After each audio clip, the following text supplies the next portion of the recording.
നമസ്കാരം.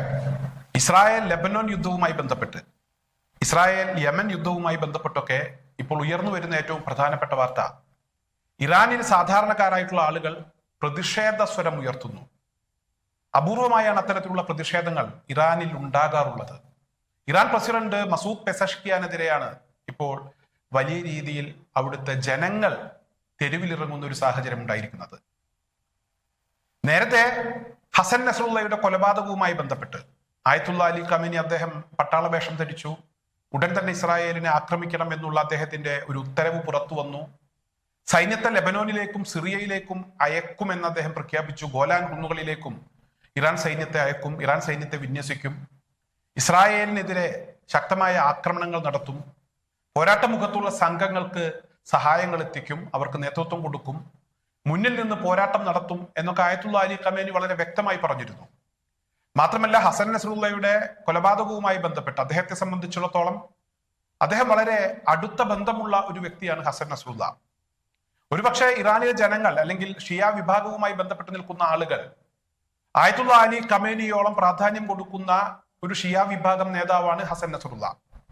അതുകൊണ്ട് തന്നെ അദ്ദേഹത്തിന്റെ കൊലപാതകം, അദ്ദേഹത്തെ ഇസ്രായേൽ ഇല്ലാതാക്കിയത് തീർച്ചയായും അവരിൽ വലിയ രീതിയിലുള്ള ഒരു രോഷം ഉണ്ടാക്കിയിട്ടുണ്ട്. വളരെയധികം ക്ഷുഭിതരാണ് അവർ.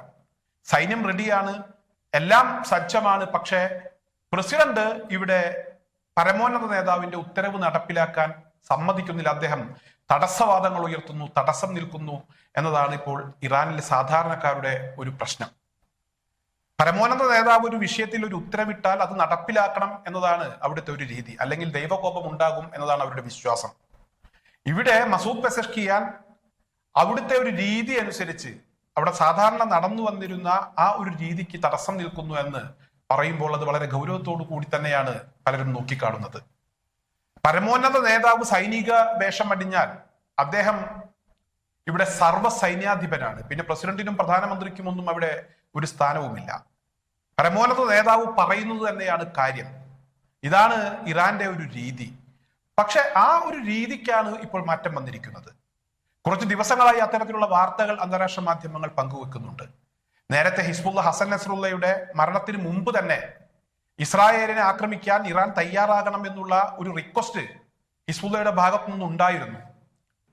എന്നാൽ സമയമായിട്ടില്ല എന്ന് പറഞ്ഞ് മസൂദ് പെസഷ്കിയാൻ ആ ഒരു അഭ്യർത്ഥന അത് നിരസിച്ചു എന്ന വാർത്തകളായിരുന്നു അന്താരാഷ്ട്ര മാധ്യമങ്ങൾ പങ്കുവച്ചിരുന്നത്. അതേസമയം UN-ൽ അദ്ദേഹം ഇസ്രായേലിനെതിരെയും അമേരിക്കക്കെതിരെയും ഒക്കെ ശക്തമായ ഭാഷയിൽ തന്നെ പ്രതികരിച്ചിരുന്നു. അതുകൊണ്ട് തന്നെ അദ്ദേഹത്തിന്റെ ആ ഒരു നീക്കം, അല്ലെങ്കിൽ അത്തരത്തിലുള്ള അദ്ദേഹത്തിന്റെ ഒരു പ്രതികരണം, സമയമായിട്ടില്ല എന്നുള്ള പ്രതികരണം, അത് വ്യാപകമായി ചർച്ചയായില്ല. വാർത്തകൾ വന്നിരുന്നു, അതങ്ങനെ അങ്ങ് അവസാനിച്ചു. ആരും അതിനെ കാര്യമായി എടുത്തിരുന്നില്ല. പക്ഷെ ഇപ്പോൾ ഇറാനിൽ ഇത്തരത്തിലുള്ള ചില സംഭവങ്ങൾ ഉണ്ടാകുമ്പോൾ മസൂദ് പെസഷ്കിയാനുമായി ബന്ധപ്പെട്ട് വലിയ ചർച്ചകൾ ഉയർന്നു വരികയാണ്. ആയത്തുള്ള അലി ഖമേനിയെ ഒക്കെ ധിക്കരിക്കാനുള്ള ഒരു ധൈര്യം മസൂദ് പെസഷ്കിയാൻ ഉണ്ടോ? അങ്ങനെ അദ്ദേഹം ധിക്കരിച്ചാൽ തീർച്ചയായും അതിന്റെ ഭവിഷ്യത്ത്, അതിന്റെ പ്രത്യാഘാതം വളരെ വലുതായിരിക്കും എന്നതാണ് ഇറാന്റെ ഒരു ചരിത്രം നമ്മളെയൊക്കെ പഠിപ്പിക്കുന്നത്. ആയത്തുള്ള അലി ഖമേനിക്ക് അപ്പുറം, അല്ലെങ്കിൽ പരമോന്നത നേതാവിന് അപ്പുറം ഒരു നിലപാടെടുത്താൽ തീർച്ചയായും ആ പ്രസിഡന്റിന് പിന്നീട് കാര്യമായ റോളൊന്നും ഇറാനിൽ ഉണ്ടാകില്ല. അദ്ദേഹത്തിന്റെ ഒരു അവസാനം തീർച്ചയായും അദ്ദേഹത്തിന് എല്ലാം നഷ്ടപ്പെടുന്ന ഒരവസ്ഥയുണ്ടാകും. അത് ഇറാന്റെ ഒരു രീതിയാണ്. ഇത് എവിടേക്കാണ് കാര്യങ്ങൾ പോകുന്നത് എന്നതിനെ കുറിച്ച് വലിയ രൂപമില്ല. നേരത്തെ ഇബ്രാഹിം റഈസി ഇറാന്റെ പ്രസിഡന്റ് ആയിരുന്ന സമയത്ത് അദ്ദേഹം ഇസ്രായേലിനെതിരെ തിരിച്ചടിക്കുമെന്ന് പറഞ്ഞ് വളരെ ശക്തമായ രീതിയിൽ തന്നെ ഒരു തിരിച്ചടി ഇസ്രായേലിനെതിരെ അദ്ദേഹത്തിന്റെ ഭാഗത്തു നിന്നുണ്ടായി. അദ്ദേഹം ഇറാൻ പ്രസിഡന്റ് ആയിരിക്കുന്ന സമയത്ത്. പിന്നീട് അദ്ദേഹം ഹെലികോപ്റ്റർ ആക്സിഡന്റിൽ അദ്ദേഹം മരണപ്പെടുന്നു. ഇപ്പോൾ അദ്ദേഹത്തിന്റെ മരണവുമായി ബന്ധപ്പെട്ടും ചില സംശയങ്ങൾ ഉയർന്നു വരികയാണ്.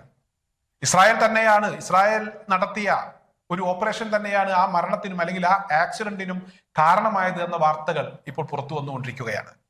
ഇവിടെ ഏറ്റവും പ്രധാനപ്പെട്ട ഒരു വിഷയമുണ്ട്. ഹസൻ നസ്രുള്ളയുടെ ലൊക്കേഷൻ ഷെയർ ചെയ്തത് ഒരു ഇറാൻ ചാരനാണ് എന്നുള്ള വാർത്ത ഫ്രഞ്ച് പത്രങ്ങൾ പുറത്തുവിട്ടിരുന്നു.